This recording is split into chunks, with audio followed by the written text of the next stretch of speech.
और जो नहीं बोलता हो डेफिनेटली करता है।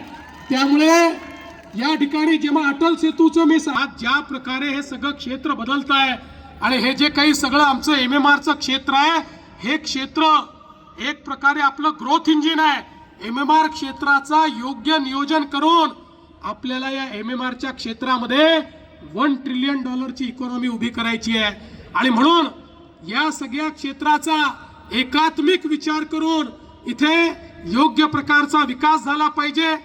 या ठिकाणी मोठ्या प्रमाणात रोजगाराची निर्मिती झाली पाहिजे। इंडस्ट्री सोबत सर्व्हिसेसचं सेक्टर, हाय पेड जॉब्स हे कसे तयार होतील, आमच्या मुलांकरता जे आता शिक्षण घेत आहेत, शिक्षण घेतल्यानंतर त्यांच्या हाताला काम कसं देता येईल, या प्रत्येक गोष्टीचा विचार आपण या एमएमआर क्षेत्रामध्ये केलेला आहे।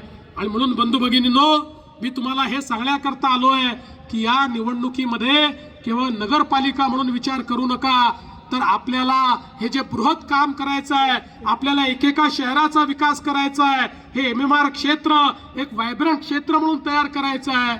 आणि हे जर करायचं असेल तर या ठिकाणी खऱ्या अर्थानं आपल्या तेजश्री ताई ज्या अतिशय सुशिक्षित पूर्ण करण्याकरता मी मुख्यमंत्री आहे, पण त्याच वेळी इथेही जर तेजश्री ताईंसारखा एक असा उमेदवार की ज्याला स्वप्न कशी पाहायची कळतात, ती पूर्ण कशी करायची ही समजतात, तशा पद्धतीचं त्या ठिकाणी ट्रेनिंग आहे, अशा पद्धतीचा जर नगराध्यक्ष मिळाला तर निश्चितपणे एक मोठं परिवर्तन आपण करू शकतो।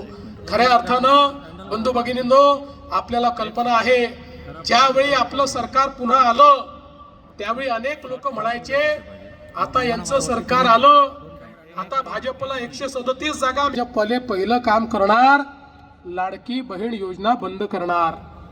1 वर्ष होऊन गेलं, लाडक्या बहिणींनो योजना बंद झाली नाही आणि जोपर्यंत देवाभाऊ आहे लाडकी बहीण योजना सुरूच राहील, ती बंद होणार नाही। पण तेजश्री ताई, तुम्हाला माझी विनंती आहे, ही जनता तुम्हाला निवडून देणार आहे, त्यामुळे माझ्या लाडक्या बहिणींना केवळ लाडकी बहीण ठेवू नका, माझ्या लाडक्या बहिणींना आता लखपती दीदी बनवा।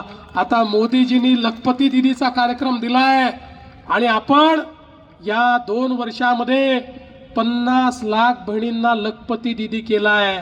आता 1 कोटी बहिणी करणार आहोत, त्याच्यामध्ये माझ्या अंबरनाथच्या किती बहिणी असणार हे तुमच्यावर अवलंबून आहे। तुम्ही कार्यक्रम जर योग्य राबवला तर माझ्या अंबरनाथच्या बहिणी या पहिल्या क्रमांकावर असतील आणि सगळ्यात जास्त